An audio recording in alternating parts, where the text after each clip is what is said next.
Salut, c'est Anne-Marie. J'avais envie de faire une vidéo. Ça fait quelques temps que je repousse ça parce que bon, je suis une fille gênée. Puis je me dis tout le temps comment je veux expliquer mon point puis tout ça. Puis bref, alors je me lance parce que il faut affronter nos peurs et c'est ça. Alors mon vidéo, ça parle justement de ça. Qu'est-ce que dans votre vie vous a fait peur, a été une épreuve ou une grande difficulté et qui finalement est devenue votre force? Est-ce qu'il y a des choses pour vous que vous avez été capable de changer au point que ça devienne vraiment votre force? Ça me fait penser à une vidéo de David Laroche qui parlait justement de l'histoire de Batman. À quel point Batman, quand il était jeune, il était tombé dans une grotte, puis il avait toute sa vie eu peur des grottes et des chauves-souris. Finalement, quand on y pense, on réalise que Batman, c'est une chauve-souris. Puis c'est la noirceur, c'est la force. Et finalement, il est devenu ça. Ça a été comme finalement sa plus grande force. Puis avec un peu d'introspection, je me suis dit pendant quelques semaines, bon moi, qu'est-ce que j'ai bien pu avoir peur et bon, des difficultés, j'en ai eu plein.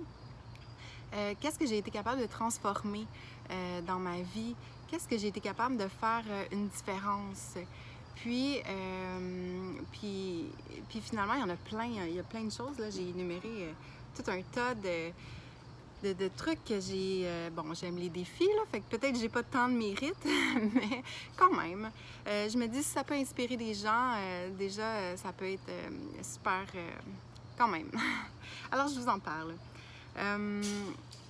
Moi, quand j'étais plus jeune, j'avais comme une grande frustration de pas être comme tout le monde. Puis, je voulais donc... je faisais pas partie des groupes, puis j'étais un peu à part, puis tout ça.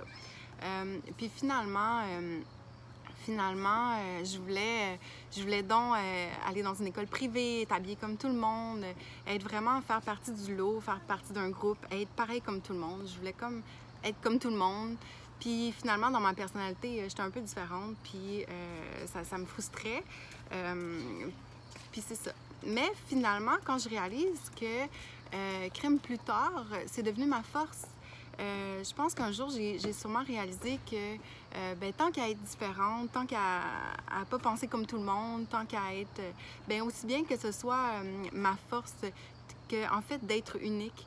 J'avais une amie quand j'étais jeune qui s'appelait Tara, puis je trouvais qu'elle avait de la chance d'avoir un nom unique, puis d'être différente. Puis je m'étais dit, dans le fond, tous les gens comme la connaissent parce que, bon, elle a un nom unique, parce que est différente, parce que...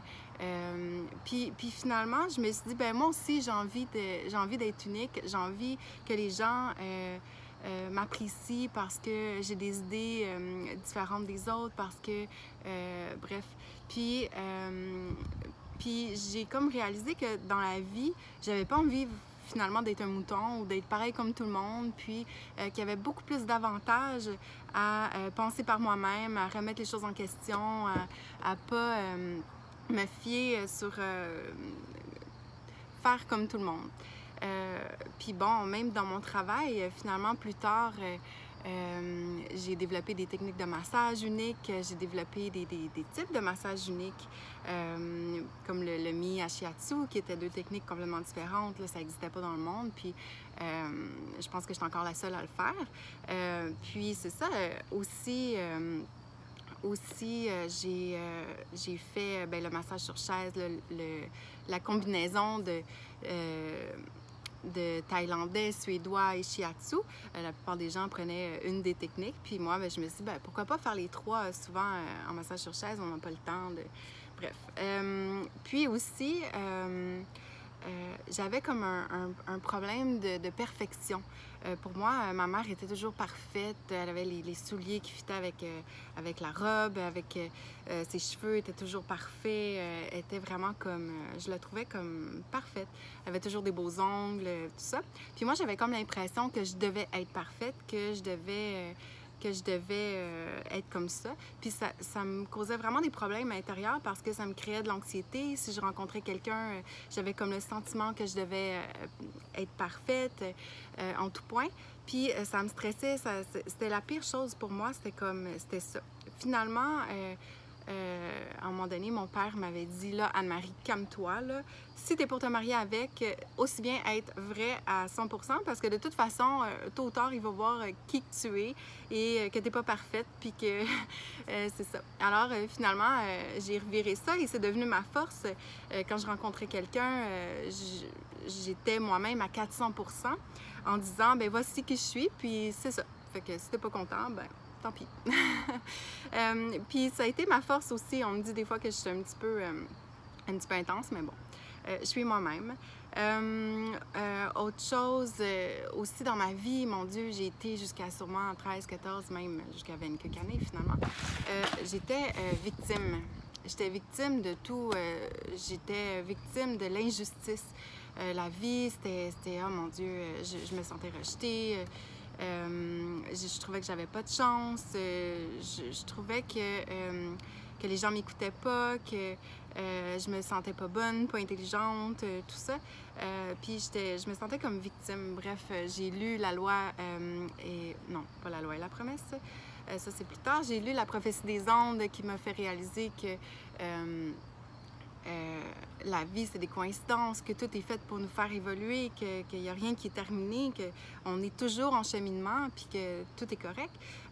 Ho'oponopono de Joe Vitale aussi, qui m'a fait réaliser que tout ce qui nous arrive, c'est pas de l'injustice, c'est qu'on se l'est attiré dans notre vie. Alors, à partir de ce moment-là, j'étais plus une victime, mais j'étais une créatrice de ma vie. Je réalisais que chaque chose qui était arrivée dans ma vie, c'est parce que j'en avais besoin pour apprendre, pour évoluer, puis c'est ça.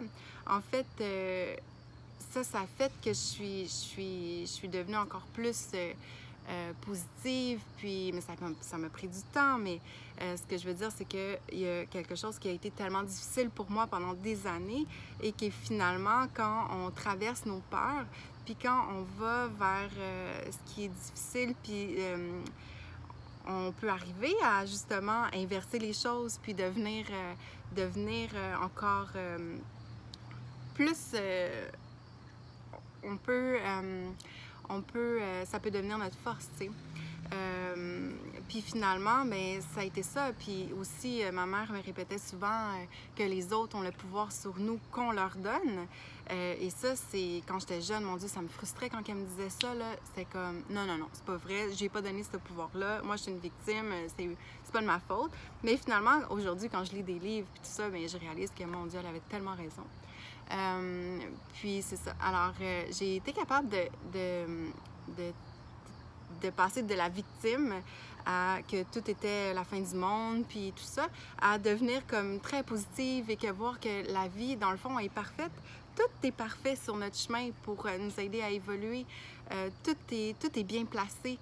Des fois, il y a des choses qui ne se produisent pas, puis ça, c'est une chose que je me répétais souvent quand j'étais jeune, puis que ma mère m'avait dit aussi. Tout ce qui s'est point produit aurait pu nuire à la concrétisation de quelque chose de meilleur. Alors, quand on y pense comme ça, on se dit, ben si ça ne s'est pas produit à ce moment-là, c'est parce que ça faisait place à quelque chose de mieux. Puis souvent, quand on regarde notre vie, on se rend compte que, ben si on est ici maintenant heureux au moment présent, c'est parce que justement, tout ce qui est arrivé de bad et de positif dans notre vie a créé ça, ce moment-là ici maintenant au présent.